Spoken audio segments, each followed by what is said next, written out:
next. That is called the arms race. It is beautifully said. In nuclear epoch means memorable event. Either we have to end the war or the war will end us. See how popular, how beautiful it is. Is a popular saying often found in the present world. So what do we get if there is unwantedly the wars and the battles take place? Do we get anything? No. It just gives a loss for each and everything. Do the people realize those days? No. Now we are realizing it is bad it is. So in the current scenario, so now do we see this in our India? No. But we see this in few nations where they have this continuous of war. But they won't realize it is affecting to their own nation. Arms race appears to be a dangerous phenomena. Disarmament is the present as well as the future needed for the humanity. Disarmament is the only solution to stop mad rush for arms. Yes, what is the solution for this? Only disarmament. So we are going to study in this USA, USSR. These nations oftenly they had the war here, and in this India played a vital role, and these two nations had to undergo for many agreements to be united. Disarmament is the only direct process available to bring down the number of arms or elimination of certain arms. So only this, what is the main thing here? Disarmament, no to arms and ammunitions. Why? For what purpose? If this armaments are there, it is harmful or not? Yes, it is very, very harmful. It brings insecurity among the people, fear, instability, and threat of war appear due to the arms competition. So it brings insecure for the people, so it is not good. In order to keep these evils away, disarmament is a valuable option available for humanity. It is also believed that money is wasted on arms and ammunitions in the world. Yes, so much of money they spent, but do they get anything? No. However, the president of USA, he said the beautiful wordings regarding this armament. The world which has arms not only wastes the money, it also wastes the sweat of laborers, intelligence of scientists, and wastes the dreams of the children. Yes, so beautifully it is described by the president of USA. With the preparation of nuclear weapons and bombs, the issue of disarmaments has become a serious issue in the present world. Yes, they try to make, for what purpose? To take the revenge. But do they think about the coming generation? They won't think it.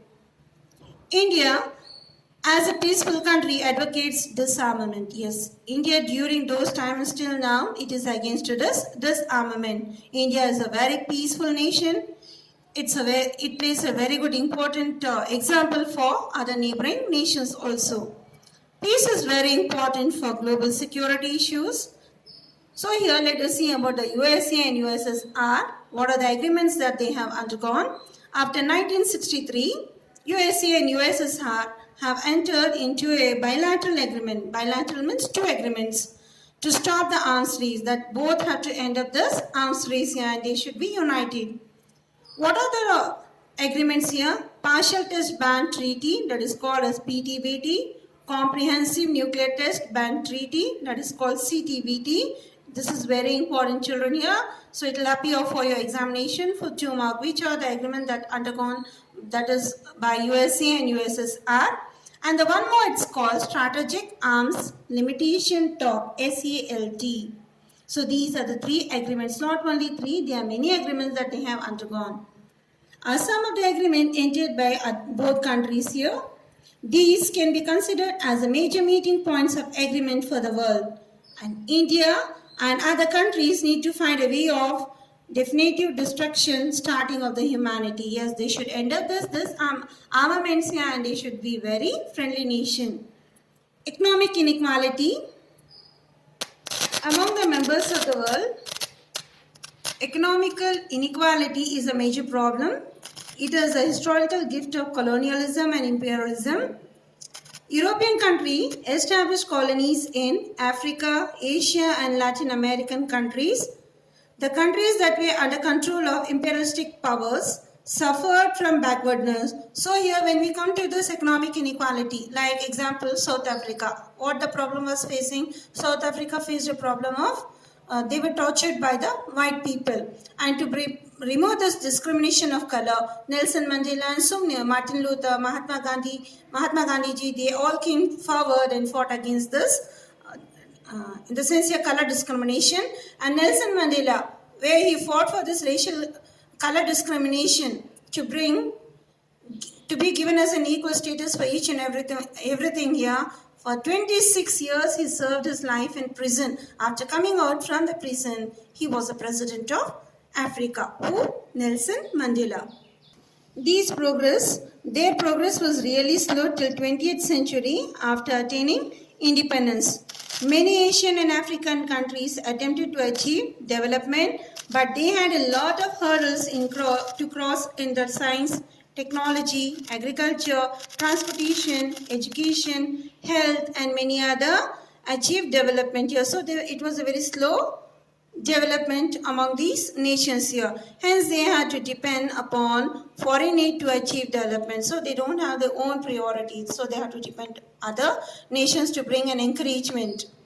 And after the Second World War, 1945, USA and USSR started helping developing countries, that is based on the blocks that they belong to. So here, these nations undergone with the agreements here. After 1945, these USA and USSR, they started to progress their nation. The poverty of the developing country became the tools of power politics of the developed countries. So here, as we studied about the Second World War, do you think it was not able to have a Third World War? The blocks between the two nations is called a Third World War or Cold World War. So when they wanted to start, they realized what was the main problem here: underdevelopment and poverty. So these both nations have suffered a lot here. So it was a main cause that it cannot take place for Third World War. India continued with its non-aligned policy. India remained a peaceful nation. India insisted that the developed countries should provide assistance to developing country without any conditions.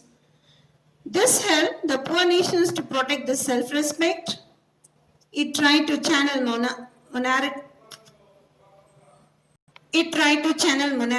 monetary help to the Third World War countries here, monetary in the sense of finance. The Third World War countries here, where they are facing a severe problem, it tried to help to come up. The word Third War.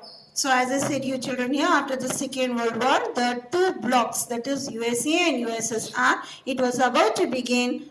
It made realize it is possible to take or not. If it take place, it was completely under development and they had to face a lot of problem here. It denotes poverty and non-development. So they are lacking for each and everything, for technology, agriculture, science, transportation, education. For each and everything it is affecting. How they can take part for Third World War and used to affect badly for other nations also. These countries are trying to come out of the shortages of food. So they have faced the problem of shortage of food, spending, excess of money spending on the weapons here. Where 30 nations took part in Second World War, these nations have to face many problems. That is capital, health, education and many other issue matters where they had taken part for the Second World War. So they are facing still these problems here. How do they can come up and take part for Third World War? Meanwhile, the excess spending, open economy, globalization promoted by the developed world is taxing the poor nations with increasing pollution and inability to manage the increasing problems here. So when these nations have faced so many problems, so still they are regarded as the poor nations. They have to pay taxes, but they are not able to pay because they have suffered a lot here. The UNO has developed countries need to act beyond its limitations. India as a progressive nation is striving to promote economic equality, to promote economic equality among all the countries of the world. So UNO, where the nations are getting developed, the nations took part in World War I, they are slowly getting developed here, and in this they needed a limitation, and India also is a progressive nation where to promote the economic equality, to give a good, better development, to come up, to have a very good progress nation here, all the countries of the world. So that was the achievement of India and other nations, and that played a vital role by UNO, United Nations Organization. Thank you, children.